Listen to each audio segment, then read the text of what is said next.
নতুন নতুন ভালোবাসার গল্প পেতে আমাদের চ্যানেলটি সাবস্ক্রাইব করে পাশে থাকা বেল আইকনে ক্লিক করুন। ধন্যবাদ। খালাতো বোনের রুমের পাশ দিয়ে যাচ্ছিলাম, তখনই ভেতর থেকে কিছু আওয়াজ শুনতে পেলাম, কারোর কথোপকথনের আওয়াজ। প্লিজ আমাকে ছেড়ে দাও, আজ আমার বিয়ে, আমি কিছুতেই তোমার সাথে ওইসব করতে পারবো না। কেউ দেখে ফেললে সমস্যা হবে। কেন? আগে যখন করতি তখন তো খুব ভালো লাগতো, এখন কি হলো? আজ আমার বিয়ে আর আমি চাই না তোমার জন্য কোনো সিন ক্রিয়েট হোক এখানে। ও, আমি সিন ক্রিয়েট করি? আচ্ছা, আমার কাছে যে ভিডিও ফুটেজ আর ছবিগুলো আছে ওইগুলো সবাইকে দেখিয়ে তোমার বিয়েটা ভেঙে দিই। না, প্লিজ এমন করো না। কণ্ঠটা খুব চেনা চেনা লাগলো আমার কাছে। একজন তো আমার খালাতো বোন রিমঝিম, আরেকজন আমার চাচাতো ভাই অনিক। আমার বিশ্বাস হচ্ছিল না, তাই দরজাটা মেলে দেখলাম। হ্যাঁ, আমি যা ভেবেছিলাম তাই। আমার চাচাতো ভাই অনিক আর খালাতো বোন রিমঝিম অন্তরঙ্গভাবে বিছানায় শুয়ে আছে। দরজা খোলার আওয়াজ পেয়ে ওরা দুজনেই আমার দিকে তাকালো। ছি ভাইয়া, ছি, তুই এত নীচ, এত খারাপ। তুই এখানে? হ্যাঁ, আমি জানতাম না যে তুই এত খারাপ। একটা চরিত্রহীন লোক যে নিজের স্বার্থ হাসিল করার জন্য নিজের খালাতো বোনের সাথে অবৈধ সম্পর্ক রাখিস।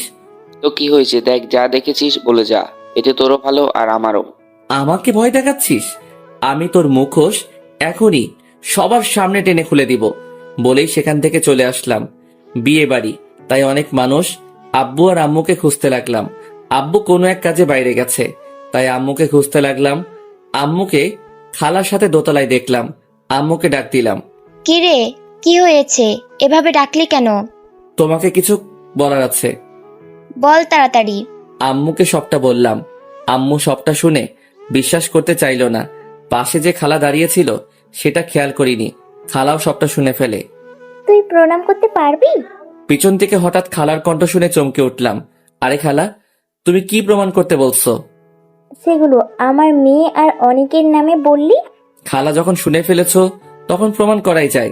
আমি মাকে এবং খালাকে নিয়ে রিমঝিমের রুমে গেলাম। রুমে রিমঝিম বসেছিল, অনেক হয়তো চলে গেছে। কি রে, তোর নামে কি শুনলাম? এ কথা বলার সাথে সাথে রিমঝিম খালাকে জড়িয়ে ধরে কাঁদতে লাগলো। ভাবলাম হয়তো ভুল বুঝতে পেরে এমনটা করছে, কিন্তু ও অন্য কাজ করলো। আম্মু খালা সাব্বির আমাকে সাব্বির আম্মু খালা সাব্বির আমাকে কি? সাব্বির তোকে কি? আমি বলছি। পিছন থেকে অনেক। চাচি, তোমার ছেলে সাব্বির রিমঝিমকে নষ্ট করতে চেয়েছিল, কিন্তু আমি তখন রুমের পাশ দিয়ে যাচ্ছিলাম এবং ওকে কোনো কিছু করার আগেই হাতে নাতে ধরে ফেলি। ও আমাকে হুমকি দেয় চলে যেতে। আমি না মানলে, ওর কথা তোমাদের বলে দিতে চাইলে ও বলে যে আমার আর রিমঝিমের নামে বানিয়ে বলবে। ওর মুখ থেকে এই কথাগুলো শুনে আমি যেন হা হয়ে গেলাম। আমি যে দোষ করিনি সেটা আমার ঘাড়ে দিব্যি চাপিয়ে দিচ্ছে। রিমঝিম, তুমি অন্তত মিথ্যা বলো না, সবটা সত্যি করে বলো। কি শুনতে চাও তুমি নিজের চরিত্রের ব্যাপারে? যা বলেছি সব সত্য। সবটা কেমন যেন ওলট পালট লাগতে শুরু করলো। বাংলা একটা প্রবাদ আছে না, যার জন্য করি চুরি সেই বলে চোর, সেই রকম। মা প্লিজ, ওদের কথা বিশ্বাস করো না, ওরা বানিয়ে বলছে। ঠাস ঠাস করে একের পর এক থাপ্পড় দিতে থাকে আম্মু আমার গালে। তোর কোনো কথা শুনতে চাই না আমি। স্বপ্নেও ভাবতে পারিনি এমন কিছু দেখব। থাপ্পড়ের চেয়ে মায়ের চোখের পানি আমাকে বেশি আহত করছে। তোর মতো ছেলে জন্ম দিয়ে আমি অনেক বড় পাপ করেছি। তোর মতো চরিত্রহীন ছেলে আমার থাকলে আমি বিষ খাইয়ে মেরে ফেলতাম। চোখ দিয়ে কেবল নীরব অশ্রু ঝরছে। এ কান্না অনেক কষ্টের। যে মা ছোটবেলা থেকে কোনো দিন আমার গায়ে হাত তোলেনি, সে আজ আমাকে মারল। আজ চরিত্রহীন উপাধি পেলাম। কি হয়েছে এখানে? চোখের পানি মুছে তাকিয়ে দেখলাম ছোট বোন। তুই এক্ষুনি আমার চোখের সামনে থেকে চলে যা। যা, চলে যা, আর কোনোদিন আমার সামনে আসবি না। আসলে আমার মরা মুখ দেখবি। এই কথাটা না বলে যদি মা বুকে দুইটা গুলিও করত তবুও কষ্ট পেতাম না। রুম থেকে বেরিয়ে যেতে লাগলাম। যাওয়ার সময় মায়ের মুখটা শেষবারের মতো দেখে নিলাম, আর তার পিছনে দাঁড়িয়ে থাকা রিমঝিম আর অনিকের মুখে বিজয়ের হাসি দেখতে পেলাম। রুম থেকে বেরিয়ে আসলাম, কেউ আমাকে আটকালো না। বাড়ির সবাইকে ছোট বোন আমাকে আটকাতে বলল। অনেকে আটকাতে আসে, কিন্তু মা আমাকে আটকাতে নিষেধ করে। বাড়ির গেটের সামনে দাঁড়িয়ে আছি। হ্যাঁ, বাড়ি থেকে চলে এসেছি। কিন্তু সাথে কিছুই আনিনি। মাল্টি বিলিয়নিয়ারের ছেলে এক পোশাকে বেরিয়ে এসেছি। আমার 10টা গাড়ি, 24টা বাইক, কিছুই নেইনি সাথে। সাথে মাত্র 1010 টাকা আছে। কি করব, কোথায় যাব কিছুই জানি না। গার্লফ্রেন্ড তোমাকে ফোন দিলাম। হ্যালো তমা, হ্যাঁ বলো। কোথায় তুমি? কেন, বাড়িতে? আমাকে বাড়ি থেকে বের করে দিয়েছে মা। কেন, কখন? আমি সবটা খুলে বললাম তোমাকে। তোমাকে একেবারে বের করে দিয়েছে? হুম। তোমার টাকা, জায়গা, সম্পত্তি এসব? আমি এইসব কিছুই আনিনি সাথে। কি? তাহলে আমাকে ফোন দিয়েছো কেন? ভাবলাম এই সময় তোমাকে পাশে পাওয়া যাবে, আর একটু সাহায্য পাওয়া যাবে। টাকা ছাড়া কোনো কিছুই পাওয়া যায় না, আমাকে ভুলে যাও। তুমি কি আমার টাকাকে ভালোবাসো? হ্যাঁ, না হলে কি? আমাকে আর কোনো দিন ফোন দেওয়ার চেষ্টা করবে না। বাই। বাই বলেই ফোনটা কেটে দেয় তমা। ওর এমন ব্যবহারে অনেক কষ্ট পাই। টাকার জন্য সবাই ভালোবাসে, হায় রে দুনিয়া, আর হায় রে ভালোবাসা। আমার টাকাকে ভালোবাসে বলে পাগলের মতো হাসতে থাকি আমি। রাস্তায় একটা যাত্রী ছাউনির নিচে বসে আছি আমি। বাইরে বৃষ্টি হচ্ছে। বারবার আমার মায়ের বলা কথাগুলো, রিমঝিম আর অনেকের নাটকীয় অপবাদ আর তোমার ব্যবহার, এগুলো মনে করছি বসে বসে। পকেটে এক প্যাকেট সিগারেট ছিল, একটা জ্বালিয়ে টানতে শুরু করলাম। আর কি করব তা ভাবতে থাকলাম। একবার ভাবলাম যে আত্মহত্যা করব, কারণ আমার কাছে এখন হারানোর মতো আর কিছুই নেই। আম্মু আমাকে বিশ্বাস করেনি, গার্লফ্রেন্ড ছেড়ে চলে গেল, আর হারালাম সবকিছু। কয়েকবার রোডে গেলাম গাড়ির নিচে আত্মহত্যা করার জন্য, কিন্তু পরক্ষণেই আবার ভাবলাম যে আমি মরবো কেন? আমি কি কোনো দোষ করেছি? আমাকে তো ফাঁসানো হয়েছে, আমার নামে মিথ্যা অপবাদ দেওয়া হয়েছে, আমার সবকিছু আমার থেকে কেড়ে নেওয়া হয়েছে। আমিও তাদের সবাইকে দেখিয়ে দিব যে আমি তাদেরকে ছাড়াও বাঁচতে পারি। আর বাকি রইল টাকা, সেটা কামাতে আর কতক্ষণ? সারা রাত যাত্রী ছাউনিতেই নির্ঘুম অভুক্ত সিগারেট টানতে টানতে কাটিয়ে দিলাম। সকালে উঠে মসজিদে গিয়ে নামাজ পড়ে নিয়ে একটা হোটেলে ঢুকে হালকা নাস্তা সেরে বেরিয়ে পড়লাম। আমাকে যে করেই হোক একটা কাজ জোগাড় করতে হবে। আমি আসার সময় কিছুই আনিনি সাথে, আর যে কোনো অফিসে কাজ করতে গেলে প্রয়োজন সার্টিফিকেট। তাই আমি ভার্সিটিতে গেলাম প্রয়োজনীয় সকল কাগজপত্র তুলে আনতে। দুপুর থেকে আমি এই পর্যন্ত প্রায় 34টার বেশি অফিসে ঘুরে এসেছি কাজের জন্য, কিন্তু কোনো কোম্পানি লোক নিচ্ছে না, নিলেও কোনো না কোনো বাহানায় না করে দিচ্ছে। রাস্তার সাইডে বসে আছি, হঠাৎ একটা গাড়ির সাইরেনের আওয়াজ শুনতে পেলাম। আমার সামনে একটি গাড়ি সাইড হলো, গাড়ির কাছ নামিয়ে একজন আমাকে ডাকছে। আমি চেহারা ভালো করে দেখতে পারছিলাম না, তাই সামনে গেলাম। যা দেখলাম তা আশা করিনি। আমার ছোটবেলার বন্ধু, কলেজ ফ্রেন্ড সৌরভ। কিরে দোস্ত, তুই এখানে কি করিস? তোদের বাসায় গিয়েছিলাম, জিজ্ঞেস করলাম তোর কথা, যে বলল তুই নাকি মরে গেছিস। আর বলিস না দোস্ত, জীবনটা বেদনার, অনেক বড় কাহিনী, তোকে পরে এক সময় বলবো। এখানে এসেছিলাম চাকরির জন্য। তুই চাকরি করবি কেন? তোর কি টাকার অভাব পড়েছে? আরে বললাম না, অনেক বড় কাহিনী, তোকে পরে বলবো। তুই যদি কাজ করতে চাস তাহলে আমাদের কোম্পানিতেই চাকরি করতে পারিস। না দোস্ত, এটা কেমন দেখায়? যেমন খুশি তেমন দেখাক, আমি চাই না যে তুই রাস্তায় রাস্তায় চাকরির জন্য ঘুরবি। আচ্ছা যা, তোর অফিসে চাকরি করব, কিন্তু আমার যোগ্যতা অনুযায়ী। আচ্ছা নে চল, গাড়িতে ওঠ। সৌরভের সাথে গাড়িতে উঠে পড়লাম। সৌরভদের অনেক বড় ব্যবসা, কিন্তু আমাদের তুলনায় কিছুই না। অফিসে ওর সাথে ঢুকে পড়লাম। ও আমাকে একটা কেবিন দেখিয়ে বলল যে আমাকে এখানে কাজ করতে হবে। আমি রাজি হয়ে গেলাম। আমাকে HR ম্যানেজারের পোস্ট দেওয়া হয়েছে। সৌরভ বলল যে আজকে কাজ করতে হবে না। ওর সাথে ওর বাড়িতে নিয়ে গেল। দরজা ওর মা খুলে দিল। বীর বাবাজি, আজ কি মনে করে আমাদের বাড়িতে পায়ের ধুলো পড়লো? আরে আন্টি, কি বলেন না, আমার আবার পায়ের ধুলো। আরে বাবা, তুই তো আসিস না, সেই গত মাসে একবার এসেছিলি। তোর মা বাবা সবাই ভালো আছে? মানে? আরে মা, ওকে কি গেটেই দাঁড় করিয়ে রাখবে নাকি ভিতরে আসতে দেবে? আরে আমি ভুলেই গেছিলাম, আয় বাবা ভেতরে আয়। হ্যাঁ আন্টি, সবাই ভালো আছে, আমি ছাড়া। ভেতরে গেলাম। সৌরভের আম্মু আমাকে নিজের ছেলের মতোই দেখে আর অনেক আদরও করে। যাক, এক মাকে হারালাম, আরেক মাকে পেলাম। ভেতরে গিয়ে সৌরভ আমাকে একটা রুম দেখিয়ে দিল। দুপুরে ডিনারের টাইমে সবাই ডিনার করছিলাম। তখন আঙ্কেল জিজ্ঞেস করলো, কি হয়েছে? আমি নাকি বাড়ি ছেড়ে দিয়েছি। সত্যটা সবাইকে বলা দরকার। ওনাদেরকে সবটা খুলে বললাম। আন্টি, আঙ্কেল, সৌরভ সবাই অনেক কষ্ট পেল এটা শুনে। আমাকে অনেকভাবে সান্ত্বনা দিতে লাগলো। তোর মা তোকে ভুল বুঝেছে তো কি হয়েছে, আমি আরেক মা আসি না? খুশিতে আমার চোখে পানি চলে আসে। ভাবলাম এখানেই থাকবো। এভাবে চলছিল আমার দিন। অফিস, বাড়ি আর সৌরভ, এদের নিয়ে আমার জীবন। এভাবে চলে গেল কয়েক মাস। কিছু টাকা জমিয়ে ফেলেছিলাম। সৌরভদের অফিসে কাজ করে আঙ্কেল আমাকে কাজ করতে মানা করে, কিন্তু তবুও আমি করি। ভাবলাম একটা বিজনেস ম্যানেজমেন্ট কোর্স করে আসি বাইরে থেকে, তারপর নিজেই একটা ব্যবসা করব। আজ বাইরে যাচ্ছি। কানাডাতে 5 মাস কেটে গেছে, কিন্তু মা এর মধ্যে আমার সাথে একবারও যোগাযোগ করেনি। আর বাকি রইল পরিবার।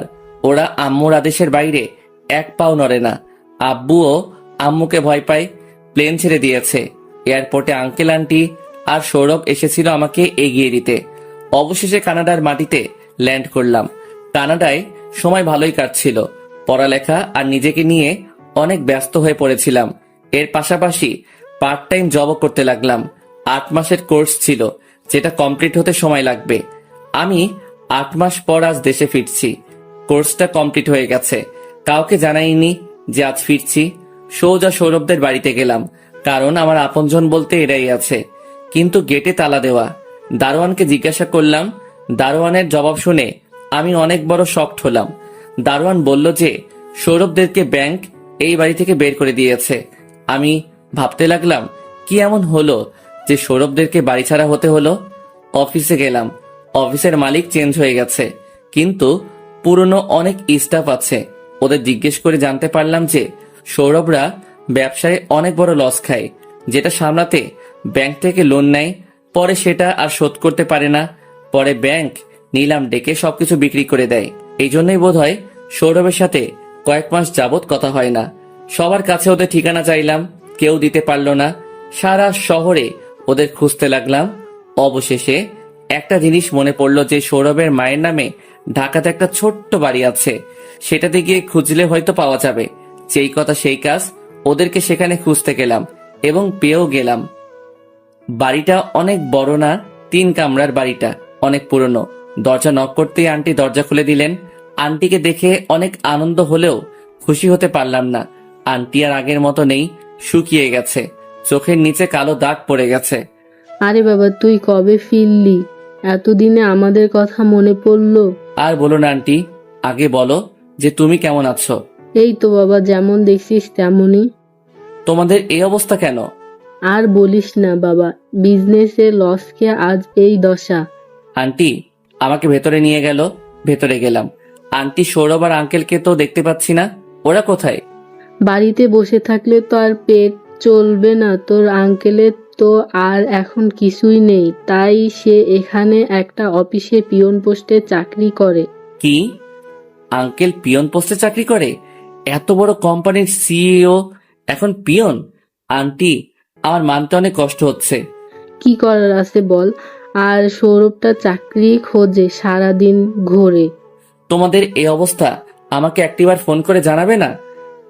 জানাতাম, কিন্তু তোর আঙ্কেল নিষেধ করেছে। আচ্ছা বলো, কি রান্না করেছো? এয়ারপোর্ট থেকে সোজা এখানে এসেছি, খুব ক্ষুধা লেগেছে। আন্টিকে এই কথা বলতেই আন্টি চুপ করে গেল। কি হলো আন্টি? বাবা, মাস শেষ, তোর আঙ্কেলের এখনো বেতন পায়নি, ঘরে একটা বাজারও নেই। তোর কাছে বলতেই আমার লজ্জায় মাথা কাটা যাচ্ছে। আন্টি, আমি কিন্তু এখন চলে যাব। কেন বাবা, যাবি কেন? থাক, আমার কথায় কিছু মনে করিস না। আন্টি, তুমি কিন্তু আমাকে নিজের ছেলে বানিয়েছো, আর নিজের ছেলের কাছে কিসের লজ্জা? আমি যতদিন আছি সব আমি সামলে নিব। এরপর ব্যাগটা রেখে একটা টি শার্ট পরে নিলাম আর কিছু টাকা নিয়ে নিলাম। কোথায় যাচ্ছিস? তুমি অপেক্ষা করো, আমি আসছি। এ কথা বলেই বেরিয়ে পড়লাম। উদ্দেশ্য হলো বাজারে যাওয়া। বাজারে গিয়ে 5 কেজি বড় মাছ কিনলাম, 2 কেজি চিংড়ি মাছ আর 5 কেজি গরুর মাংস আর 6টা মুরগি কিনে নিলাম।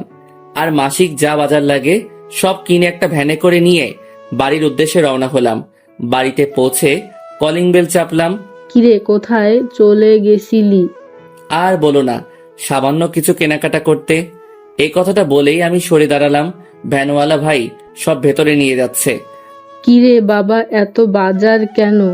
আমার বাড়ি, আমি বাজার করব, তুমি বলার কে? তাই বলে এত?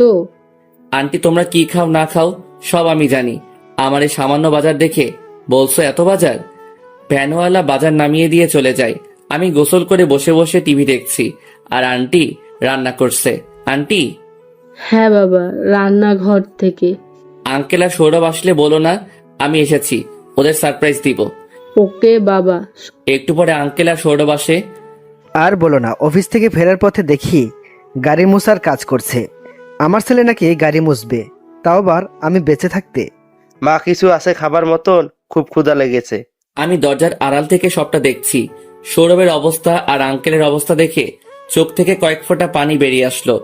সৌরভ, যে কিনা নিজের কাজ কোনোদিন নিজে করে না, সে আজ অন্যের গাড়ি মুছে দিচ্ছে। এটাই নিয়তি, কখন যে কার কপালে কি আছে বলা যায় না।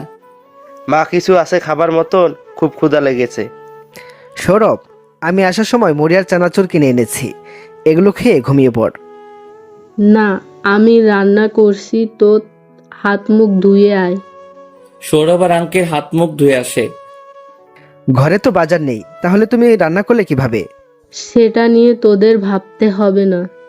আন্টি দুজনের পাতে ভাত বেড়ে দেয় আর মাংস দেয়। এগুলো কোথায় পেলে? আমি পিছন থেকে সৌরভের চোখ হাত দিয়ে ঢেকে ধরলাম। কে কে চোখ ঢেকে রেখেছে? সাব্বির, তুই? তুই সবসময় ধরে ফেলিস কিভাবে বলতো? আরে ভাই, তোর স্পর্শ আমি চিনি, কিন্তু তুই কখন এলি? এই তো কিছুক্ষণ আগে। ও, তাহলে তুই বাজার করেছিস? হ্যাঁ, আমার বাড়ি, আমি বাজার করেছি। তো কি মহাভারত অশুদ্ধ হয়েছে? আচ্ছা বস, খেয়ে নে, তুই তো এখনো খাসনি। আঙ্কেল আন্টি আর সৌরভের সাথে গল্প করতে করতে খাবার খেয়ে নিলাম। সৌরভের সাথে ঘুমাতে গেলাম। সকালে সৌরভ উঠে চলে যাচ্ছিল। কই যাস? কাজের খোঁজে। মানে? যেতে হবে না, তোর কাজ ঠিক হয়ে আছে। মানে পরে বুঝতে পারবি। সৌরভকে নিয়ে নাস্তা করে বেরিয়ে পড়লাম। বল, কি কাজ ঠিক করেছিস? আমরা একটা টেক্সটাইল ফ্যাক্টরি খুলবো। কিছু খাইছিস নাকি, গাঁজা জাতীয় কিছু? আরে তুইও না, আমি সিরিয়াস। টাকা পাবো কোথায়? এটাতে বেশি টাকা লাগবে না, আর যতটুকু লাগবে তার চেয়ে বেশি আছে আমার কাছে। একটা বিল্ডিং লাগবে রাস্তার পাশে, আর মেশিন কিনতে হবে, এবং আমাদের হাতে কিছু টাকা রাখতে হবে। তুই ওভাবে বললি যেভাবে কোটি কোটি টাকা লাগবে। জানি তো, আমার কাছে আছে 50 কোটি টাকার মতো। এত টাকা চলবে না। তাহলে দৌড়াবে। আমি আর সৌরভ একটা ফ্যাক্টরির মতো বাড়ি খুঁজতে থাকি। তারপর সারাদিন খুঁজে আমরা একটা বাড়ি পেয়ে যাই যেটাতে ফ্যাক্টরি বানানো যাবে। দুপুর পেরিয়ে বিকাল হয়ে গেছে, কিন্তু দুজনেরই পেটে কিছুই পড়েনি। আমিও সৌরভ একটা রেস্টুরেন্টে যাই খাবার খেতে। রেস্টুরেন্টে প্রবেশ করে আমিও সৌরভ নিজেদের ইচ্ছা মতো খাবার অর্ডার করলাম। দুজনে খাবার খাচ্ছি, হঠাৎ সৌরভ আমাকে বলে, সাব্বির, সাব্বির দেখ। কি হয়েছে, কি দেখবো? পিছনে দেখ, তোর গার্লফ্রেন্ড তোমা আরেকটা ছেলের সাথে। আমি পিছনে তাকালাম, কিন্তু যা দেখলাম তা দেখে হৃদয়ের কিছু পুরনো কষ্ট নাড়া দিয়ে উঠল।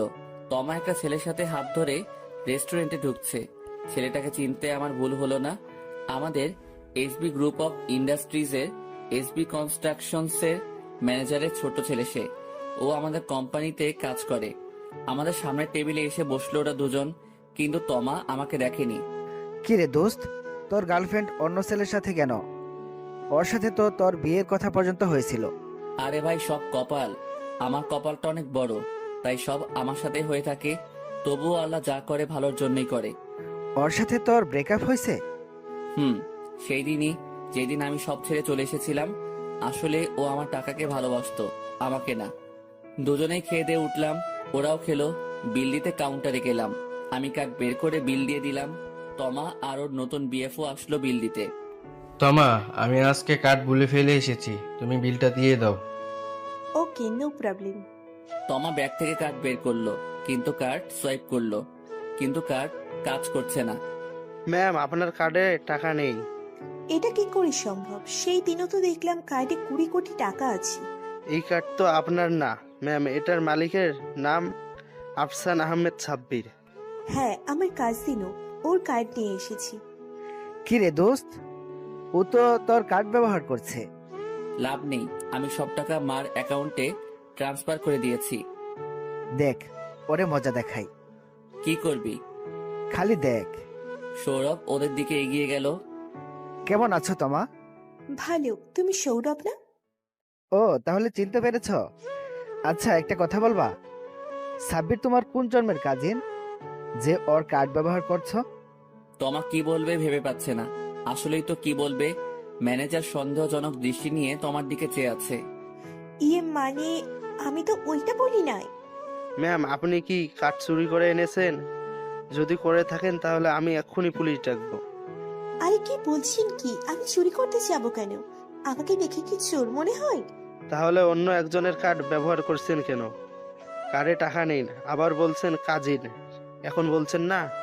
আসলে হয়েছে কি, আমি দূর থেকে সব দেখছিলাম আর অনেক মজা লাগছিল। দেখি কি হয় শেষ পর্যন্ত।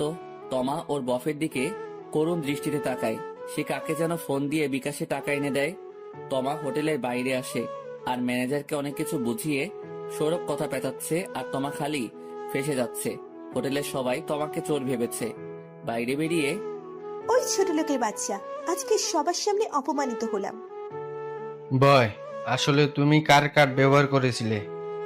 তোমার জানতে হবে না, এক ছোট লোকের বাচ্চার কার্ড। কে সে? যে ছোট লোক যার কার্ডে 20 কোটি টাকা থাকে, আমি তাকে দেখতে চাই। হুম, আমি সেই ছোট লোক। ওদের সামনে চলে গেলাম। ছেলেটি বোধহয় আমাকে চিনতে পেরেছে, তাই সালাম দিল। আরে স্যার, আপনি? হ্যাঁ, আমি সেই ছোট লোক। স্যার, আপনি এসবি গ্রুপের সিইও রাফসান আহমেদ সাব্বির না? অনেকটা অবাক হয়ে জিজ্ঞাসা করলো। আমি হ্যাঁ সূচক মাথা নাড়ালাম।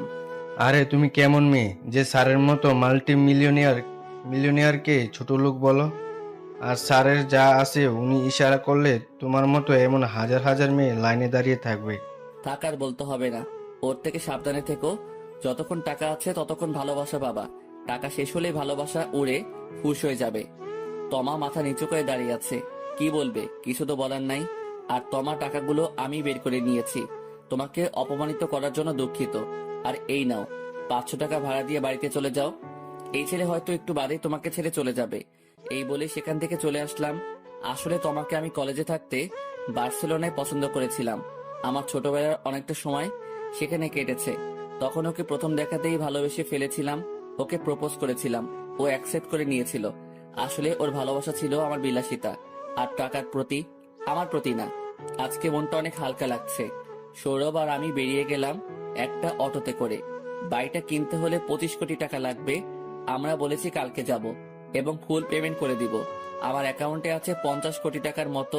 কিছুটা এই কয়দিনে ইনকাম করেছি আর বাকিটা আমার স্কলারশিপের টাকা। আমার বাবার 1 টাকাও আমি এখন পর্যন্ত খরচ করিনি। বাড়ি থেকে বেরিয়ে যাওয়ার পর থেকে বাড়িতে চলে গেলাম। সেখানে আঙ্কেল আন্টি বিষয়টা বললাম, ওনারা আমাকে সাপোর্ট করলো। আঙ্কেল আন্টির জন্য কিছু শপিং করে নিয়েছিলাম আর আমার আর সৌরভের জন্য। রাতে আন্টি খিচুড়ি রান্না করলো, অনেক ফাইন হয়েছিল খিচুড়িটা। মা আমাকে প্রায় খিচুড়ি রান্না করে খাওয়াতো। মাকে অনেক মিস করছি। সে কবে দেখেছিলাম মাকে, আর দেখিনি। জানি না কেমন আছে, তবে দোয়া করি যেন ভালো থাকে। আর রিমঝিম আর অনেককে আমি কোনোদিন ক্ষমা করতে পারবো না। এমনটা না যে বাড়ি ছেড়ে সম্পত্তি ছেড়ে থাকতে হচ্ছে বলে আমি ওদের প্রতি রেগে আছি। আমার অ্যাকাউন্ট, বাবার অ্যাকাউন্ট, সব অ্যাকাউন্টও আমার নামে, যা সম্পত্তি ছিল সব আমার নামেই আছে। কিন্তু মা যেহেতু আমাকে বাড়ি থেকে বের করে দিয়েছে, তাই আমি ওই টাকা আর সম্পত্তির দিকে হাত বাড়াইনি।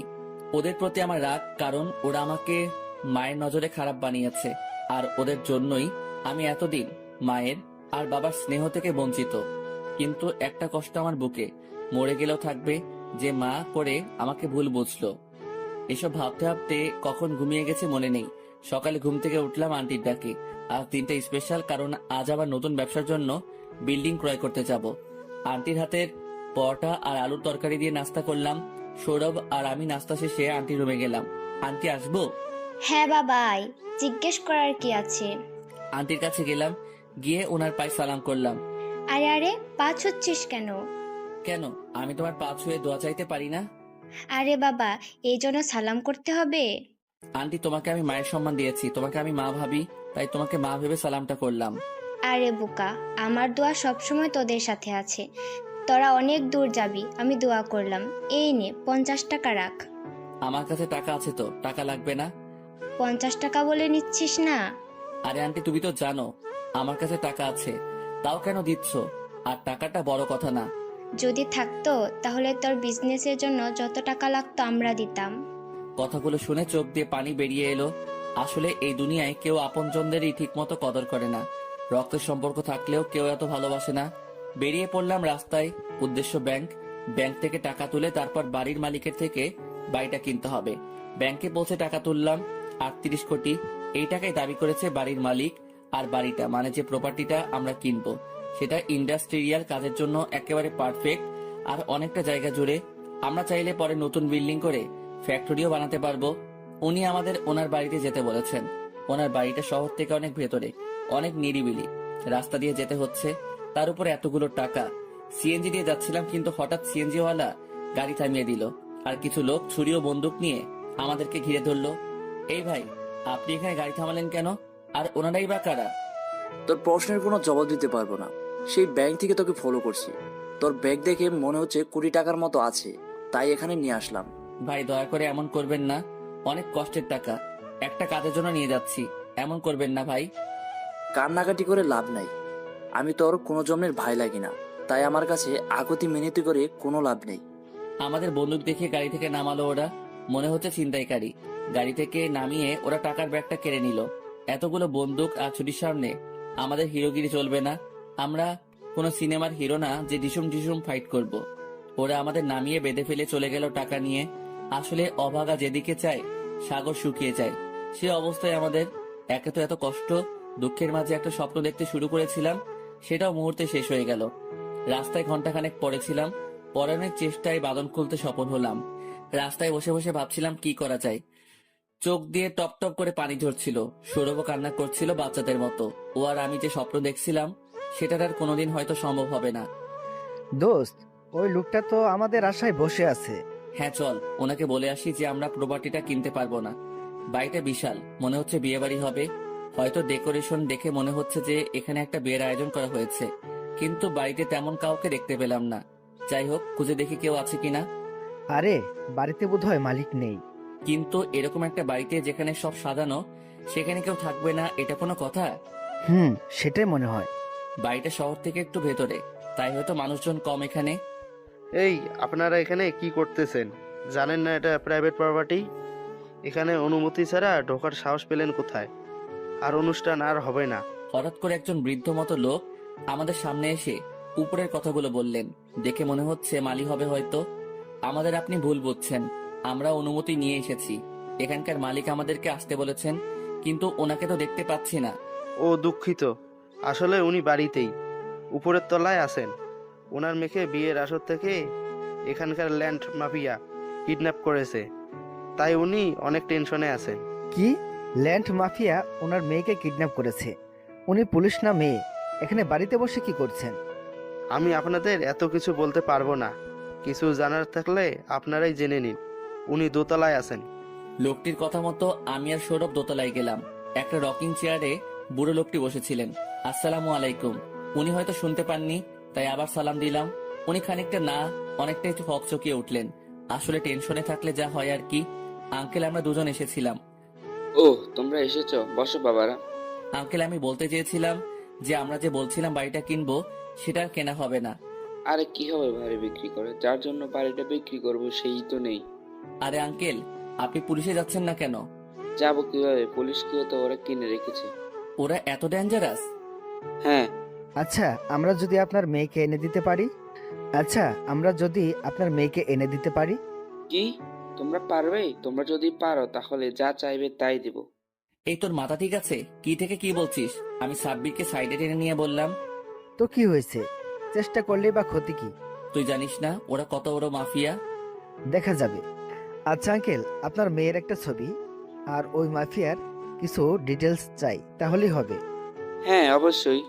বলেই উনি ওনার মোবাইলটা ঘাঁটতে লাগলেন, কিন্তু ওনার চোখে মুখে একটা আলাদা খুশি খুশি ভাব দেখতে পেলাম। হয়তো আমাদের ভরসা করেছেন বলে উনি আমাদের ছবিগুলো দিলেন আর একটা অ্যাড্রেস দিলেন। ওনার বলা ঠিকানা মতো চলে গেলাম। আন্টির দেওয়া 50 টাকা ছিল পকেটে, সেটা দিয়ে গাড়ি ভাড়া দিলাম।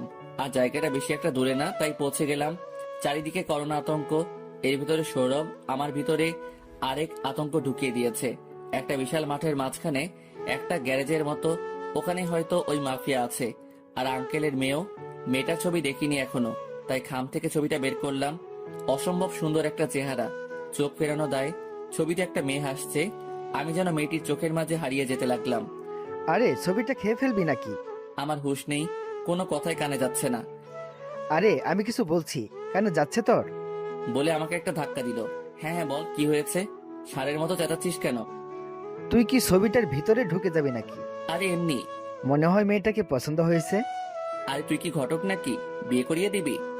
তাহলে তোর পছন্দ হয়েছে? মানে না। আচ্ছা বাদ দে, বল মেয়েটাকে কিভাবে উদ্ধার করা যায় কোনো মারামারি ছাড়া? আমি কি জানি, তুই ভাব। আচ্ছা, পাশে একটা পুরনো হাসপাতাল না? কিন্তু দেখে মনে হচ্ছে। বন্ধু তুই কি করবি? দেখ কি করি। হাসপাতালের পিছন দিয়ে ঢুকে পড়লাম ভেতরে। কিছু পুরনো জিনিস পেলাম, মাথায় একটা বুদ্ধি আসলো। সৌরভকে বললাম ডাক্তারদের মতো সাজতে। ও আমার কথা মতো ডাক্তার সাজলো, মানে একেবারে পিপিই এর ড্রেস পরে নিলাম, সাথে সার্জিক্যাল মাস্কও। কি করবি সেটা বল। আঙ্কেলকে ফোন দিয়ে বল একটা অ্যাম্বুলেন্স পাঠাতে। সৌরভ আমার কথা মতো ফোন দিয়ে বলল মিনিট 20-এর ভেতরে অ্যাম্বুলেন্স চলে আসলো। আমি ওকে পুরোটা প্ল্যান বুঝিয়ে দিলাম। তোর মাথায় এত বুদ্ধি কোথায় রাখিস? সব বাঙালি চিপা বুদ্ধি। একটা স্ট্রেচার নিয়ে ভেতরে ঢুকে পড়লাম। অ্যাম্বুলেন্সের আওয়াজ শুনে 2জন লোক বেরিয়ে আসলো। করোনা রোগী নিতে এসেছি, করোনা হাসপাতাল থেকে, সাইড দিন বলেই লোকটা ভয় ঢুক গিল। আমি আর সৌরভ ভেতরে ঢুকলাম। বোধহয় ডন মহাশয় এখানে নেই, চেলাপেলাতে রেখে গেছে। সবাই শুনুন আপনারা, সবাই হাসপাতালে যান। এই মেয়েটি করোনা পজিটিভ হয়েছে, তাই একে নিতে এসেছি। আর এর সংস্পর্শে যদি কেউ এসে থাকেন তাহলে দ্রুত নিকটস্থ হাসপাতালে যান। এই কথা বলার সাথে সাথে কয়েকজন অজ্ঞান হয়ে পড়ে গেল, আর মেয়েটিও অজ্ঞান হয়ে গেল। এই সুযোগে ওদের আরো ভয় পাইয়ে দিতে হবে, তাই আমি আরো ভয় দেখাতে লাগলাম। কয়েকজন দ্রুত বেরিয়ে গেল, হয়তো হাসপাতালের উদ্দেশ্যে, আর বাকিরা হাই হুতাশ করছে। আমি আর সৌরভ মেয়েটিকে স্ট্রেচারে শুইয়ে দিয়ে নিয়ে বেরিয়ে আসলাম। অ্যাম্বুলেন্সে উঠিয়ে দ্রুত ড্রাইভারকে গাড়ি চালাতে বললাম। আর এদিকে আমরা লুঙ্গি ড্যান্স করছি, সবাইকে বোকা বানাতে পেরে। একটু বাদে মেয়েটির জ্ঞান ফিরল। মেয়েটি আমাদের পিপিইতে দেখে ভূত ভেবে চিৎকার করলো, ওরে খোদা, মোরা ভূত না মানুষ। মাস্ক খুলে কথাটি বললাম। মেয়েটি শান্ত হলো আমার কথা শুনে। কিন্তু আমি অ্যাম্বুলেন্সে কেন? সত্যি কি আমার করোনা হয়েছে? আমি কি বলবো জানি না, মেয়েটির দিকে তাকিয়ে আছি এক নজরে। আরে না, ওইটা তো আমাদের, সরি।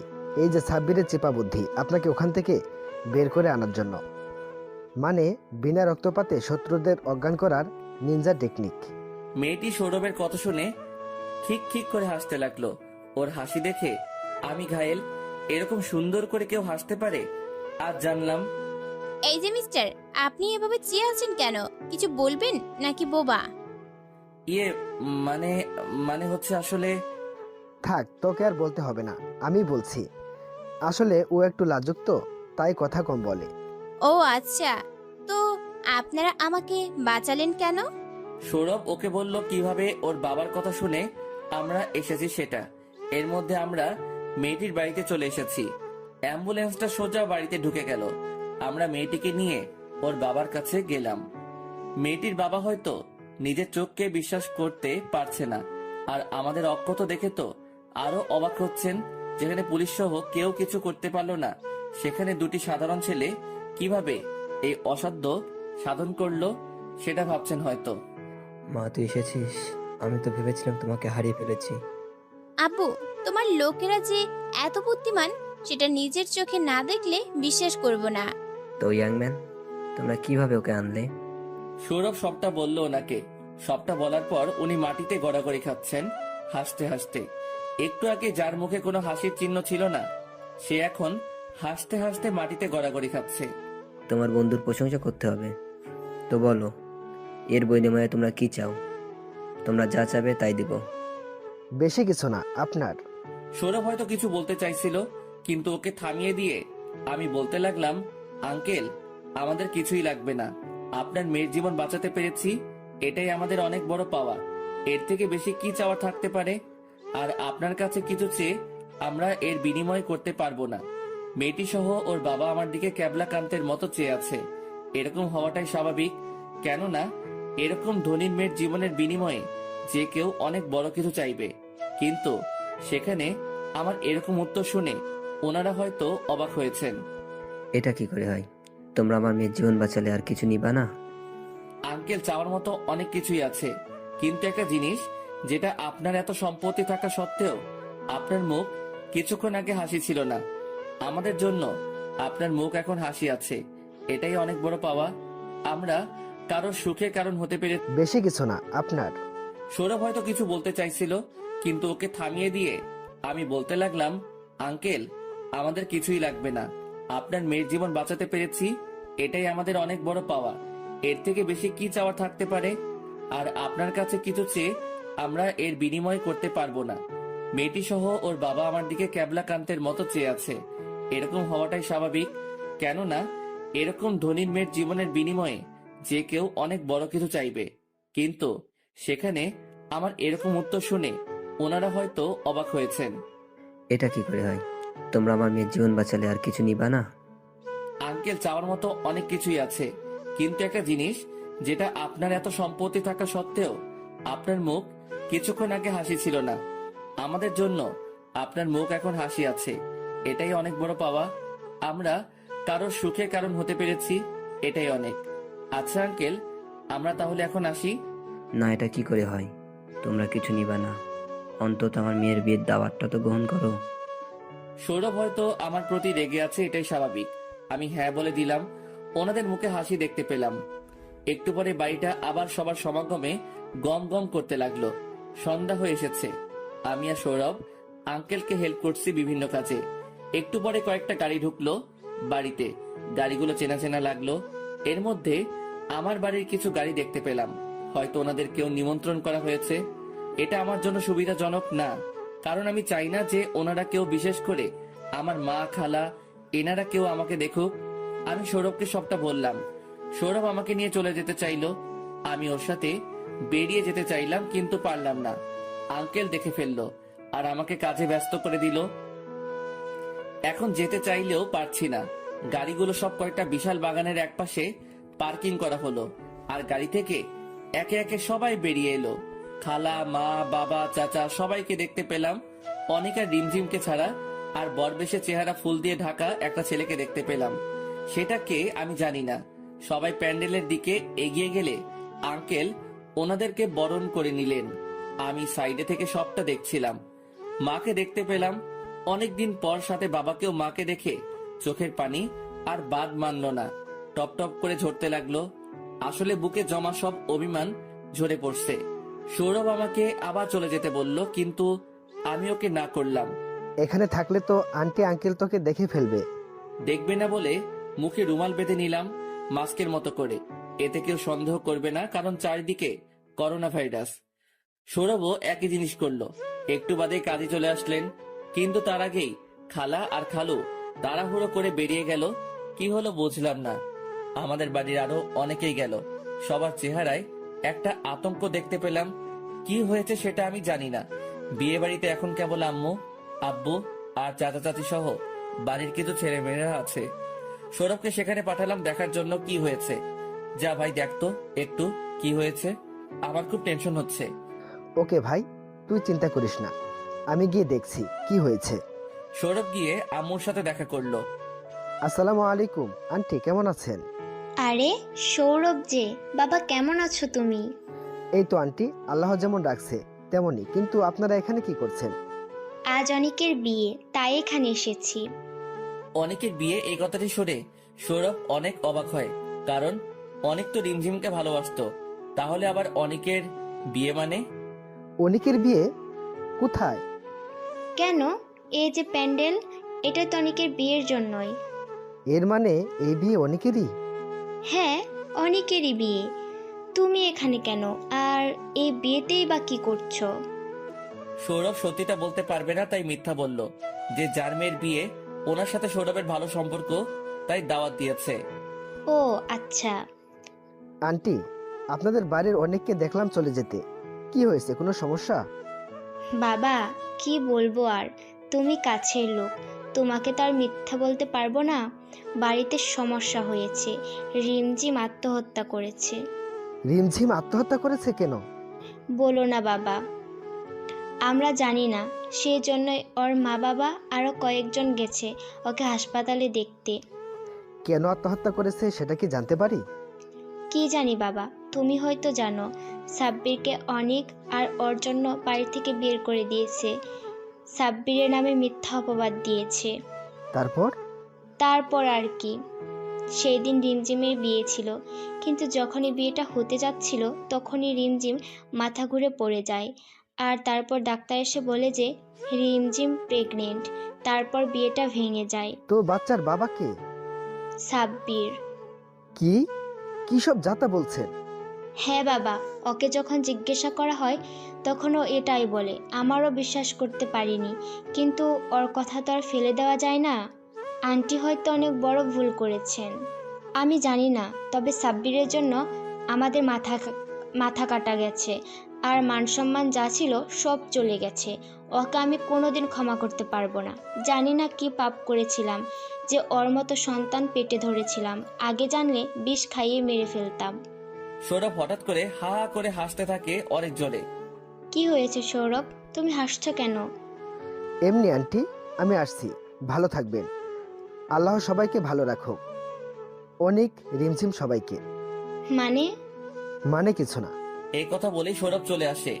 একটু সামনে আসতে দেখতে পাই আমি দাঁড়িয়ে আছি, এমন দূরত্বে দাঁড়িয়ে আছি যেখান থেকে সবটা শোনা যায়। দোস্ত, আসলে হয়েছে কি? থাক আর বলতে হবে না, যা যা বলেছে সব শুনেছি। আর আজ থেকে আমি এতিম, তুই আন্টি আঙ্কেল ছাড়া কেউ নেই, সবাইকে ঘৃণা করি আমি। দেখ দোস্ত, তোর জায়গায় থাকলে এতক্ষণ আমি বেঁচে থাকতাম কিনা তাও জানি না।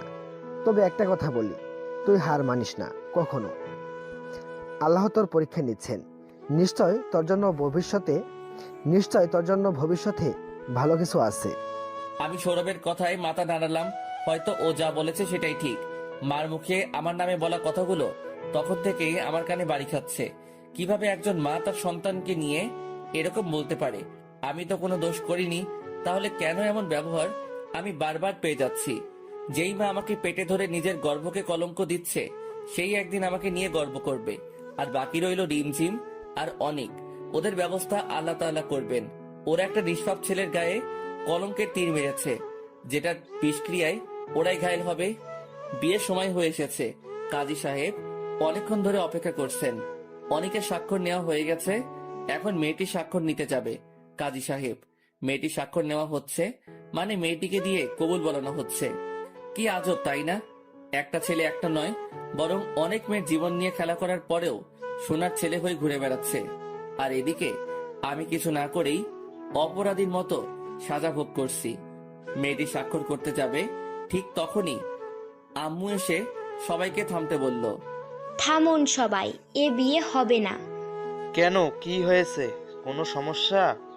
না, আপনাদের কোনো সমস্যা নেই, সমস্যা আমাদের ছেলের।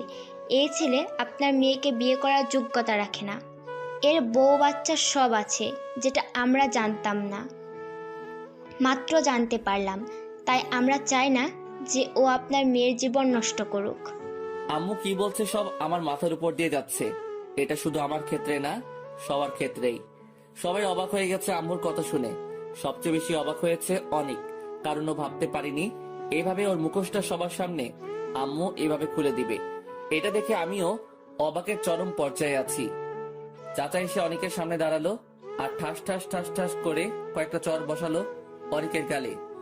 জানোয়ার, এই জন্যই তোকে এত আদর যত্ন করে লালন পালন করেছিলাম। তোকে আমার ছেলে বলে পরিচয় দিতে ঘৃণা হচ্ছে। অনেক চোরে ধরা পড়ে যাওয়ার পর মুহূর্তে যেরকম মুখ করে সেইভাবেই দাঁড়িয়ে আছে। সৌরভ এসে আমাকে জিজ্ঞাসা করতে লাগলো যে, কি রে ভাই, কি হলো? হঠাৎ করে পুরো খেলাটাই তো উল্টে গেল অনেকের। আমিও সেটাই ভাবছি। এইদিকে মেয়েটির বাবা বিয়ে ভেঙে যাওয়ায় মাথায় হাত দিয়ে বসে পড়েছেন। তিনি যেন হাফ ছেড়ে বাঁচলেন। এরকম একটা ছেলের কাছে নিজের মেয়েকে তুলে দিতে গিয়েছিলেন। মেয়েটি কান্না করছে বসে বসে। আম্মু আঙ্কেলের কাছে গেলেন। দেখুন, যা হয়েছে ভালোই হয়েছে। আপনি এগুলো শোনার পর কখনো আপনার মেয়েকে ওর মতো ছেলের হাতে তুলে দিতে পারেন না। আর আমি একজন মেয়ে হয়ে আরেকজন মেয়ের সর্বনাশ হতে দিতে পারি না। হ্যাঁ ভাইজান, আমার ছেলের চেয়ে 1000 গুণ ভালো ছেলে পাবেন আপনার মেয়ের জন্য। তাই দুঃখ করবেন না, আপনি কষ্ট পাবেন না।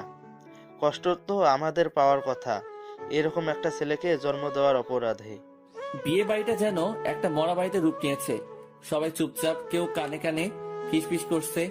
আঙ্কেলকে আমি আর সৌরভ সান্ত্বনা দিতে লাগলাম, কিন্তু উনি কিভাবে সমাজে মুখ দেখাবেন আর কেউ ওনার মেয়েকে বিয়ে করবে সেটা নিয়ে হাই হতাশ করছেন। আঙ্কেল, আপনি এমন করবেন না। দেখুন, যা হয়েছে তাতে আপনারই ভালো হয়েছে। আঙ্কেল, আপনার মেয়ের জন্য অনেক ভালো পাত্র পাবেন, তাই চিন্তা করবেন না।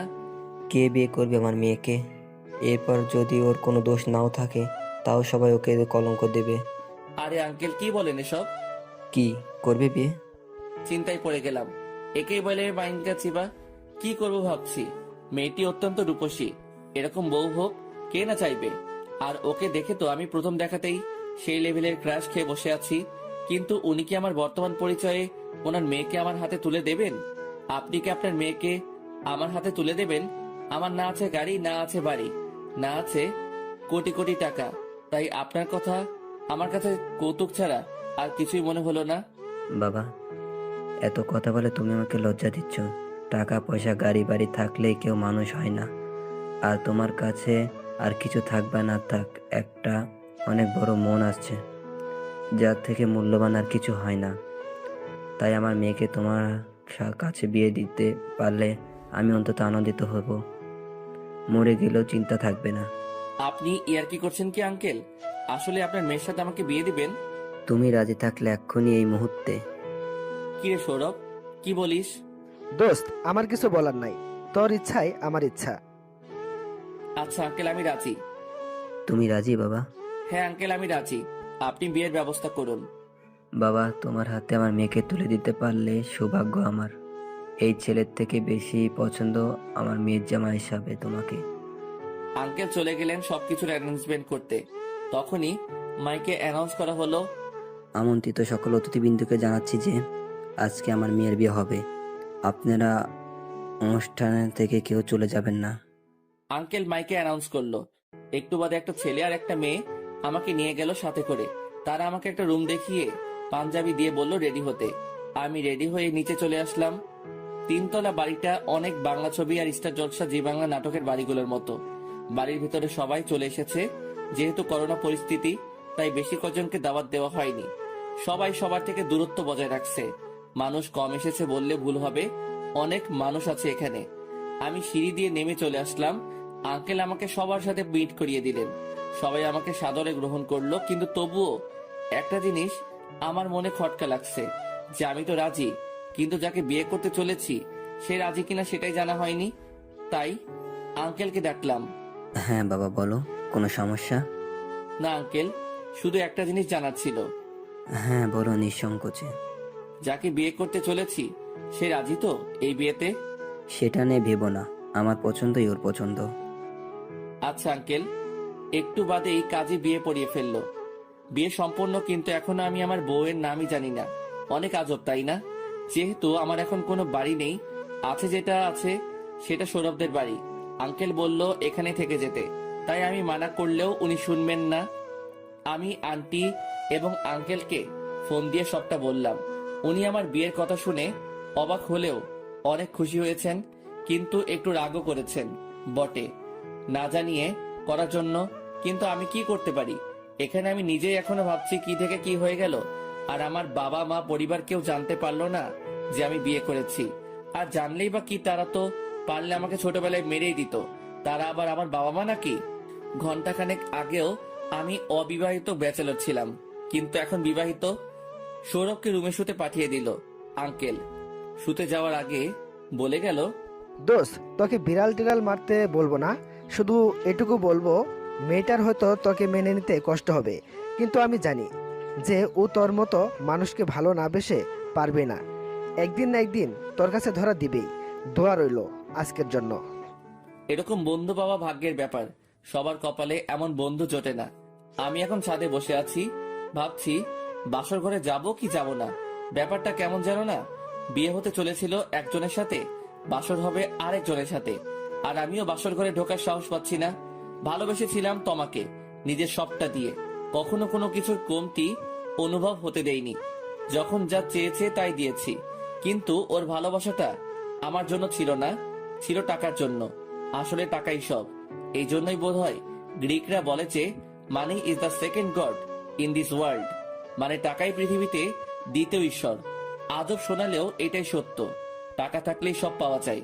এইসব আকাশ পাতাল ভাবতে ভাবতে হঠাৎ অনুভব করলাম গায়ে পানি পড়ছে। চারিদিকে তাকিয়ে বুঝতে পারলাম হালকা বৃষ্টি হচ্ছে। এখানে বসে থাকলে ভিজে যাব, আর ভিজলেই জ্বর আসবে, যেটা আমি একদম চাই না। তাই অনেক চিন্তা ভাবনা করে মনকে নানা কিছু বুঝিয়ে বাসর ঘরে ঢুকে পড়লাম। দরজা খোলাই ছিল, ভেতরটা অন্ধকার, জানালা খোলা, তাই হালকা বাতাস আসছে ভেতর থেকে। আমি রুমের লাইটটা জ্বালালাম। রুমের ভেতর কাউকে দেখতে পেলাম না। মেয়েটা গেল কোথায়? রুমে নেই তো কোথায় গেছে? আমি রুমে খুঁজতে লাগলাম, কিন্তু পেলাম না।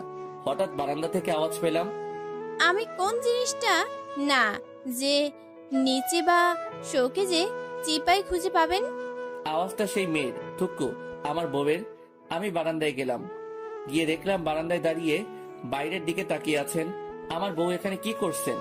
ভিজে যাবেন তো, বৃষ্টি তো বেড়ে গেছে, ভেতরে চলে আসুন। আপনি যান, আমি আসছি। আমি সেখানে দাঁড়িয়ে রইলাম। বাইরের থেকে আলো এসে মেয়েটির মুখে লাগছে। বৃষ্টির পানির ফোঁটাগুলো মুক্তার মতো চিকচিক করছিল। মেয়েটিকে দেখেছে প্রথম দেখাতে আমি প্রেমে পড়ে গেছিলাম, তাই আমি চাইবো যে সারা জীবন সবটা ভালোবাসা দিয়ে আগলে রাখতে। কিন্তু এই সৌন্দর্য আর চাকচিকের ভেতরেও একটা জিনিস স্পষ্ট লক্ষ্য করলাম, যে মেয়েটির মুখটা মলিন হয়ে রয়েছে। মানে কোনো কারণে হয়তো মন খারাপ। এটাই স্বাভাবিক আজকের ঘটনার পরিপ্রেক্ষিতে, কিন্তু ওকে মন খারাপ করে থাকতে দেওয়া যাবে না। তাই ভাবলাম কিছু করা যাক। এই যে আপনার নামটা জানি কি? মেয়েটি চোখ বড় বড় করে তাকালো আমার দিকে। আপনি আমাকে বিয়ে করেছেন আর আমার নাম জানেন না? না তো। আসলেই জানেন না? না। আমার দিকে কতক্ষণ চেয়ে রইলো, তারপর হা হা হা করে মুক্তা জোড়া হাসি দিল। আপনি হাসছেন কেন? আমি কি এমন বললাম? আমি হয়তো প্রথম মেয়ে যার বর বাসুরাতে তার নাম জিজ্ঞেস করেছে। ও আচ্ছা, জানি না, তাই তো জিজ্ঞাসা করছি। আমার নাম জান্নাতুল ফিহা, ঠিক আপনার মতোই। মানে? কিছু না, আপনার সাথে আমার কিছু কথা আছে। হ্যাঁ বলুন, কি বলতে চান? দেখুন, আপনাকে আমার মেনে নিতে কিছুটা সময় লাগবেই। প্লিজ আমার ওপর জোর খাটানোর চেষ্টা করবেন না। এইটুকুই? হ্যাঁ। আচ্ছা, আপনি এখন আমার স্ত্রী। আপনার ইচ্ছার বিরুদ্ধে আমি কোনোদিন আপনার কাছে যাব না, তাই নিশ্চিন্তে থাকতে পারেন। আমি জানতাম আপনি মানুষ, তাই মানা করবেন না। ধন্যবাদ। আমি আমার জন্য কিছু সাধারণ কাপড় চোপড় আনিয়ে নিয়েছিলাম আঙ্কেলকে বলে। পাঞ্জাবি খুলে সেগুলো পরে নিলাম। জান্নাত বারান্দায় দাঁড়িয়ে রইল। আমি একবার ডাক দিলাম এবং ভিজতে মানা করলাম, কিন্তু আমার কথা না শুনে ভিজতে লাগলো। আমার আর কি বলার থাকতে পারে এখানে। একটা বালিশ নিয়ে সোফাতে শুয়ে পড়লাম। কিছুক্ষণের ভেতর চোখ বন্ধ হয়ে এলো, মানে ঘুমিয়ে পড়লাম। কিন্তু ঘুমটা বেশিক্ষণ স্থায়ী হলো না, কারণ একটা পড়ার শব্দে ঘুম ভেঙে গেল। চোখ মেলে চেয়ে দেখলাম খাটের সাইডে রাখা কাচের শোপিসটা পড়ে গেছে। আমি স্পষ্ট কারো গোঙানির আওয়াজ শুনতে পেলাম। সোফা থেকে উঠে গেলাম দেখার জন্য। বিছানাতে জান্নাতকে দেখতে পেলাম, জান্নাতি গোঙাচ্ছে। আমি বুঝতে পারলাম কিছু একটা সমস্যা হয়েছে, তাই ওর কপালে হাত দিলাম দেখার জন্য, কিন্তু কপালে হাত দিলাম না, গরম উনুনে, সেটা বুঝতে পারলাম না। জান্নাতের শরীর আগুনের মতো গরম হয়ে রয়েছে, মানে জ্বর এসেছে। বৃষ্টিতে ভেজার ফলেই জ্বর এসেছে। এখন আমি কি করব সেটা ভাবছি। এত রাতে ডাক্তার পাবো কোথায়? আর আমি তো তেমন কিছু জানিও না যে জ্বর এলে কি করতে হয়। শুধু মাকে দেখেছিলাম কাপড় ভিজিয়ে মাথায় পট্টি দিতে, আমিও সেটাই করলাম। একটা বাটিতে করে একটু পানি আনলাম, পকেট থেকে রুমালটা বের করে ওর মাথায় জল পট্টি দিতে লাগলাম, কিন্তু ওর জ্বর কিছুতেই কমছিল না। আমি অনেক ভয় পেয়ে গেলাম, ওর কিছু হয়ে যাবে না তো। সৌরভকে ফোন দিলাম, কয়েকবার রিং দিলাম, কিন্তু ধরলো না, হয়তো ঘুমিয়ে আছে। আবার দিলাম, এবার ধরলো। ওকে সবটা খুলে বললাম। ও বলল যে কয়েকটা কাঁথা দিয়ে শরীর মুড়ে দিতে, এতে করে শরীর ঘাম দিয়ে জ্বর চলে যাবে। আমিও সেটাই করলাম। কয়েকটা কাঁথা কম্বল যা পেলাম সব দিয়ে ওকে মুড়ে নিলাম, কিন্তু হঠাৎ ও আমার হাত ধরে টান দিল, আর আমি ওর উপরে গিয়ে পড়লাম। আমি অনেক ভয় পেয়ে গেলাম। ওর কিছু হয়ে যাবে না তো? সৌরভকে ফোন দিলাম, কয়েকবার রিং হলো কিন্তু ধরলো না, হয়তো ঘুমিয়ে আছে। আবার দিলাম, এবার ধরলো। ওকে সবটা খুলে বললাম। ও বলল যে কয়েকটা কাঁথা দিয়ে শরীর মুড়ে দিতে, এতে করে শরীরটা ঘাম দিয়ে জ্বর চলে যাবে। আমিও সেটাই করলাম, কয়েকটা কাঁথা কম্বল যা পেলাম সব দিয়ে ওকে মুড়ে দিলাম। কিন্তু হঠাৎ ও আমার হাত ধরে টান দিল, আর আমি ওর উপর গিয়ে পড়লাম। ওর মুখের কাছে আমার মুখ, ওর গরম নিঃশ্বাস আমার ঘাড়ে, গলায়, মুখে পড়ছে। কেমন যেন একটা অনুভূতি হচ্ছে। আমি সরতে চাইলাম, কিন্তু ও কোল বালিশের মতো আমাকে জড়িয়ে ধরলো। আমি নড়তে পারছিলাম না। অনেক শক্তি আছে মেয়েটার বলতে হবে। আর কিছুক্ষণ এভাবে থাকার পর আমার চোখ লেগে এলো। সকালে গালে অনেক জ্বলন অনুভব করলাম। মনে হয় কেউ আমাকে থাপড়াচ্ছে, কিন্তু আমাকে আবার থাপড়াবে কে? চোখ খুললাম, নিজেকে বিছানায় আবিষ্কার করলাম। গতকাল রাতের সবটাই মনে পড়ে গেল। আর আমার বিছানার পাশেই দেখতে পেলাম জান্নাতকে রাগী মুড নিয়ে দাঁড়িয়ে আছে। কেন সেটা বুঝতে পারলাম না। আর থাপ্পড়গুলো তাহলে আসল ছিল। এর মানে জান্নাত আমার গালে থাপ্পড় দিয়েছে। কিন্তু কেন? এই ছোট লোকের বাচ্চা, তোকে এত অনুরোধ করে বললাম যে আমার একটু সময় দরকার নিজেকে গুছিয়ে নিতে, কিন্তু তোর সহ্য হলো না। জান্নাত কেন এমন করেছে সেটা ভাবতে পারছি না। আমি তো কোনো অন্যায় করিনি, তাহলে হঠাৎ এমন করছে কেন? ওর কান্না দেখে আমার খারাপ লাগছে, কিন্তু আমি তো ওর কোনো ক্ষতি করিনি, না ধর্ষণ বা এরকম কিছু করার চেষ্টাও করিনি। তাহলে ও এমন বলছে কেন? ও আমাকে ভুল বুঝছে না তো? জান্নাত, আপনি শুনুন, আপনি যা ভাবছেন সেটা ভুল। কি ভুল? হ্যাঁ, ঠাস ঠাস আমার সাথে বিছানায় শুয়েছিলি সেটা ভুল, আমাকে জড়িয়ে ধরেছিলি সেটা ভুল। আরে আপনি থাক, আমি আর কিচ্ছু শুনতে চাই না। যা করার তো করেছেন, আপনাকে আর কি বলবো, আপনি তো আমার স্বামী। এই বলে জান্নাত বেরিয়ে গেল। ওয়াশরুমে আমি বসে আছি, গাধা বনে গেছি এই ব্যবহারে। হঠাৎ মুচকি হাসতে হাসতে খুব জোরে শব্দ করে হাসতে লাগলাম। ছাদে চলে গেলাম। হাসতে হাসতে এক পর্যায়ে শব্দ করে কান্না করে দিলাম। ছেলেদের কান্না খুব বিদঘুটে দেখায়, চোখ দিয়ে অশ্রু ঝরতে লাগলো। আমি কি কুফা? নিজেই নিজেকে প্রশ্ন করলাম। বাড়ি থেকে মিথ্যা অপবাদে বিতাড়িত হলাম, এখন নিজের স্ত্রীর সাথে কিছু না করে ধর্ষক হয়ে গেলাম। আসলেই আমি কুফা। ভালো কাজ করতে গেলেও খারাপ হয়ে যাই, কিন্তু তাই বলে কি আমি খারাপ হয়ে যাব? না, আমি বদলাবো না। আমি আমার এই সত্তাকে ভালোবাসি। ভুল সবাই করে, সেটা একদিন তারা বুঝতে পারবে, কিন্তু যেন খুব দেরি না হয়ে যায়। চোখ মুখ মুছে নিচে নেমে এলাম। ডাইনিং টেবিলে যাওয়ার জন্য কাজের বুয়া ডেকে গেল। জান্নাত ফ্রেশ হয়ে নিচে চলে গেছে, আমাকে ডাকেনি পর্যন্ত। নিচে গেলাম, ডাইনিং প্লেসে সৌরভ, জান্নাত আর আঙ্কেল, সরি শ্বশুর মশাই বসে আছেন। সৌরভ, তোর খাওয়া শেষ হলে আমার সাথে চল, বাইরে যাব। কেন, খাবার খেয়ে যাবে না? আর কোথায় যাবে? না আঙ্কেল, আমি এখন খাবো না, বাইরে কিছু কাজ আছে তাই যাব। কিন্তু বা খেয়ে গেলে ভালো হতো না? না আঙ্কেল, কাজ আছে। আচ্ছা, তাহলে গাড়ি নিয়ে যাও। পরে খেয়ে নিবনি। সরি আঙ্কেল, আপনার সম্পত্তি, টাকা পয়সা এসবের ব্যবহার আমি করব না। আমার যা আছে আমি তাতেই খুশি আছি, এর থেকে বেশি কিছু আমি চাই না। না বাবা, আমার করছো কেন? তুমি আমার একমাত্র মেয়ের জামাই, তাই আমার এসবের মালিক তো তুমিও।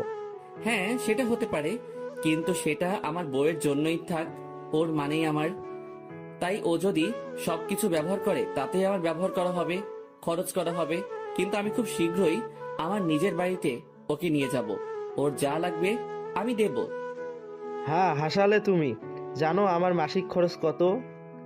আমার বাড়ির ড্রাইভারেরও সমান টাকা তুমি রোজগার করো কি? সেটা সময় বলবে, বাট এটা যদি অপমান হয়ে থাকে তাহলে এটা তোলা থাক। ভাববেন না আমি প্রতিশোধ নেব, আপনি নিজেই অনুতপ্ত হবেন। বাবা, তোমাদের মধ্যে কি কোনো ঝগড়া বা মনোমালিন্য হয়েছে? না আঙ্কেল, একটু সময়ের আর ভুল বোঝাবুঝির ব্যাপার না, সব ঠিক হয়ে যাবে। আপনি দুশ্চিন্তা করবেন না, সেটা সময় বলবে। সাব্বির, আমার খাওয়া শেষ, তুই কোথায় যাবি? চল। চল। আমি আর সৌরভ বেরিয়ে চললাম। হাঁটতে হাঁটতে যাচ্ছি, কারণ ভাড়া নেই। অনেকক্ষণ পরে ব্যাংকের এটিএম বুথ পেলাম, কার্ড নিয়ে এসেছিলাম, তাই কিছু টাকা বের করে নিলাম। একটা সিএনজি নিয়ে চললাম সৌরভদের বাড়িতে। সৌরভ আমাকে বলতে লাগলো, দোস্ত, টাকাগুলো তো গতকাল হারালি, এখন কি করবি? কি করব বল? আল্লাহ রিজিকে না রাখলে কি আর জোর করে বিজনেস করতে পারবো? ভাই, মন খারাপ করিস না, আল্লাহ নিশ্চয় তোর জন্য ভালো কিছু রাখছে, দেখিস। সেটাই যেন হয়। একটা জিনিস বুঝতে পারলাম না, জান্নাত ভাবি তোর সাথে এমন ব্যবহার কেন করলো? সৌরভকে গতকাল রাতে সবটা খুলে বললাম। ঠিক, তুই সারা রাত এত করে সেবা করলি, আর এই প্রতিদান দিল? আমি তো মেয়েটাকে ভালো ভেবেছিলাম। ওর দোষ না দোষ, ওর দোষ না, দোষ আমার কপালের। তাই বলে তোকে থাপ্পড় দিল আর ধর্ষক বলল?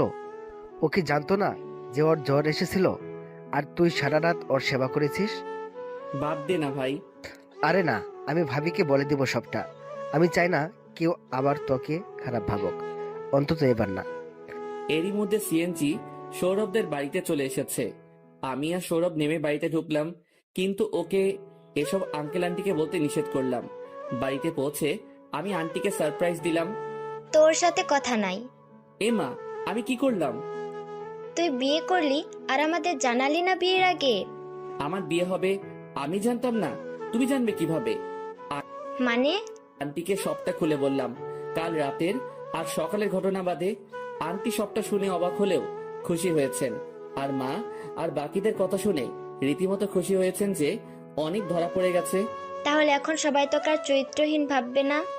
জানিস সাব্বির, একটা কথা আছে যে ধর্মের কল বাতাসে নড়ে, সেটাই হয়েছে। আন্টি, বাট আমার বউটা কিন্তু হেব্বি কিউট। ও মা, তাই নাকি? তাহলে তো দেখতে হচ্ছে। তোমার কাছে নিয়ে আসবো নি একদিন। আচ্ছা। ও, একটা কথা বলতে ভুলে গেছি, তোর নামে একটা ব্যাগ দিয়ে গেছে কে জানো? কি বললে, ব্যাগ? তাও আবার আমার নামে? আমার জানা মতে এরকম কেউ তো নেই যে আমাকে ব্যাগ দিয়ে যাবে। কে হতে পারে? কে জানো, আমি কি করে বলবো? কোথায় ব্যাগটি? ওই তো ওখানে রাখা আছে, দেখ কি আছে ভেতরে। আমি ভাবতে লাগলাম কে আমাকে ব্যাগ দিয়ে গেল আর কেন। ব্যাগটার কাছে গেলাম, ব্যাগটা আর অন্য কোনো ব্যাগ না, এটা সেই ব্যাগ যেটাতে করে আমি টাকা নিয়ে গেছিলাম বাড়িটা কিনতে। কিন্তু এটা তো ছিনতাইকারীরা নিয়ে গেছিল, কিন্তু এখানে এলো কি করে? আমি সৌরভের দিকে তাকাচ্ছিলাম আর সৌরভ আমার দিকে।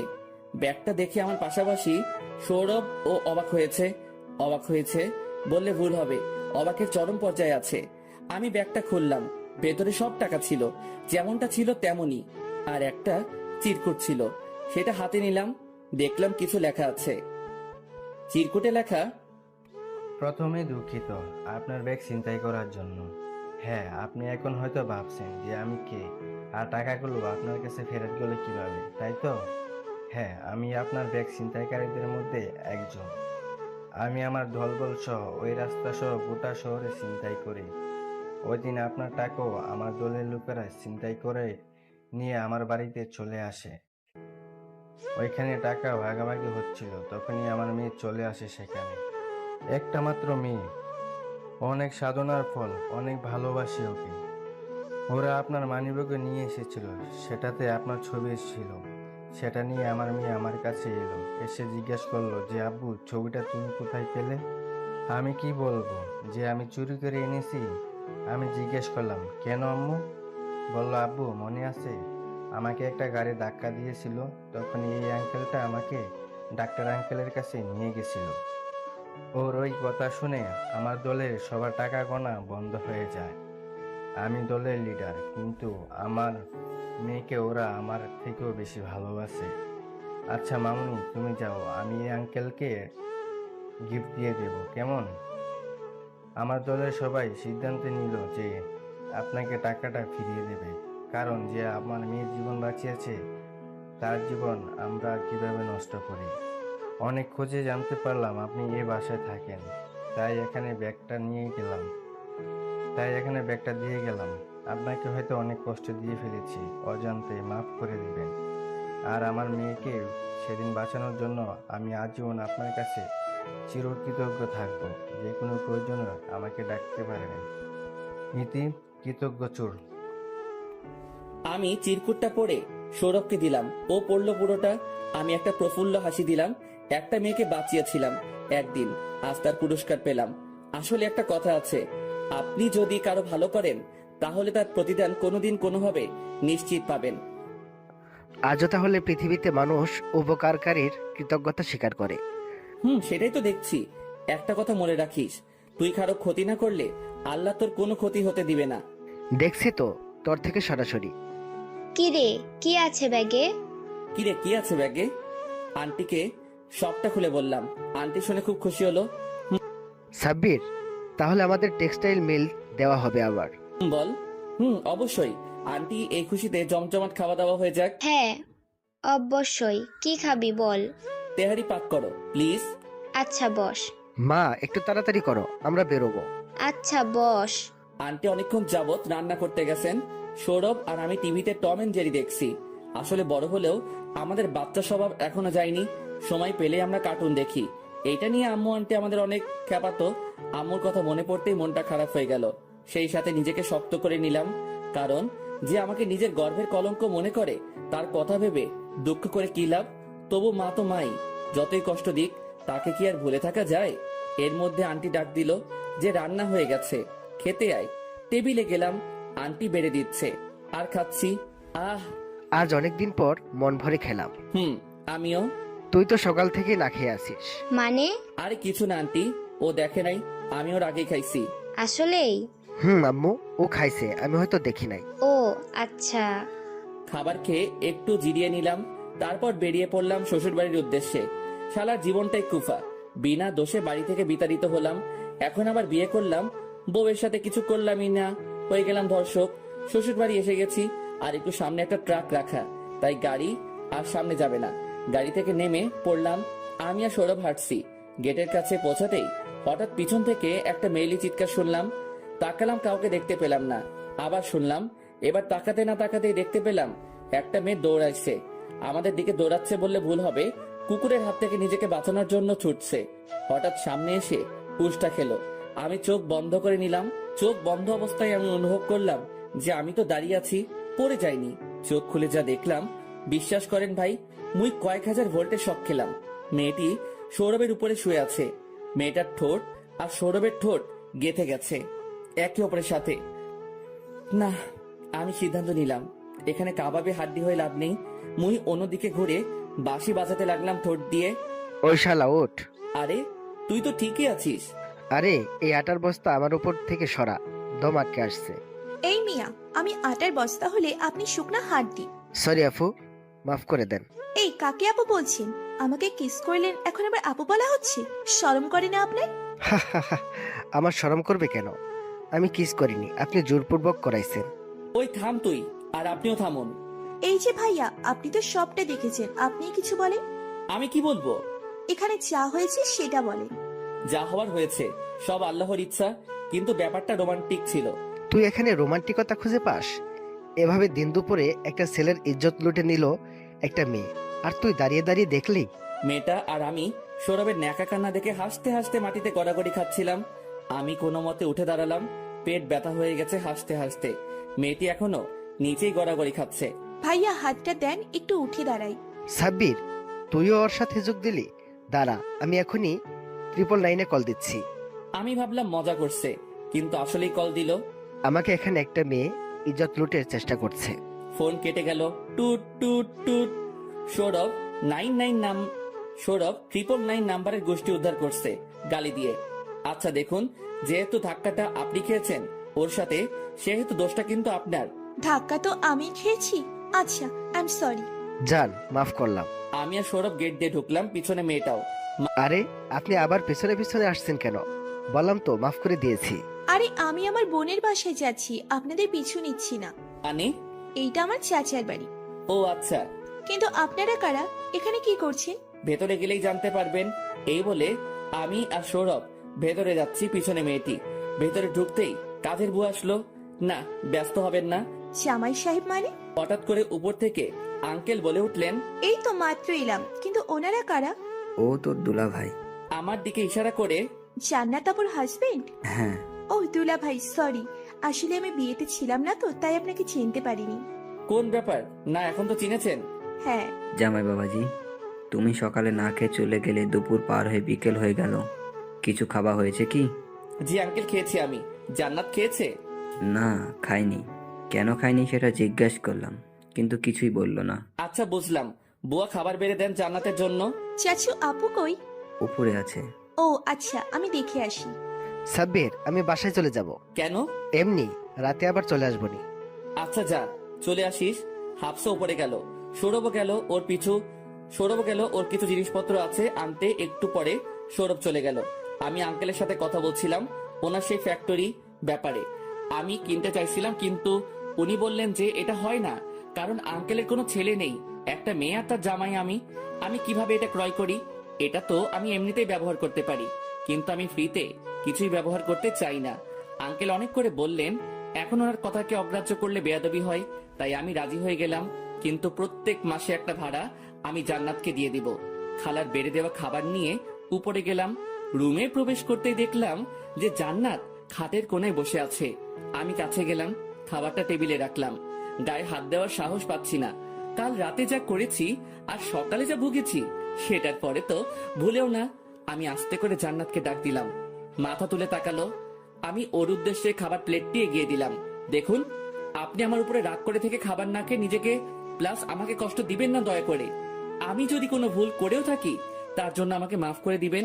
ওইরকম ভুল আমি জীবনে করব না। জান্নাতের চোখগুলো দেখতে পেলাম এলোমেলো, চুলের ভেতর দিয়ে লাল হয়ে আছে, হয়তো কান্না করেছে তাই। সরি। হঠাৎ মনে হলো যে জান্নাত সরি বলেছে। আমি ভাবলাম হয়তো মনের ভুল। কি হলো? সরি বললাম তো। এইবার ঠিকই শুনলাম, জান্নাত আমাকে সরি বলছে। বিশ্বাস হলো না। আপনি অসুস্থ, খেয়ে নেন। কি সব হাবিজাবি বলছেন? এইবার জান্নাত আমার পা ধরে কান্না করে দিল। কি হচ্ছে আমি বুঝতে পারছি না। যে মেয়েটা আমাকে সকালে থাপ্পড় দিল, অপমান করলো,